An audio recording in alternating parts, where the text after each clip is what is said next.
سائلین اگر ایسے ہیں جو واقعی ضرورت مند ہیں، مستحق ہیں، ان کو دینا تو بڑی فضیلت کا کام ہے. لیکن اگر پیشہ ور قسم کے سائل ہیں،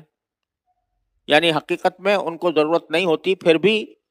بھیک مانگنے کو اپنا پیشہ انہوں نے بنا رکھا ہے،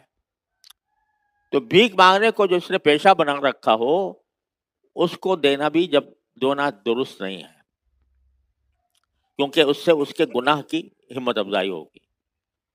حدیث میں رسول کریم صلی اللہ علیہ وسلم کا ارشاد ہے کہ جس شخص کے پاس ایک دن ایک رات کی کے کھانے کا سامان موجود ہو اس کو مانگنا جائز نہیں.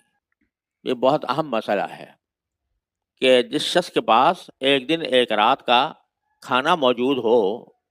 اور اتنا اس کو اطمینان ہو کہ بھئی آج کے دن میں اپنا پیٹ بھر سکوں گا، تو اس کے لیے سوال کرنا جائز نہیں.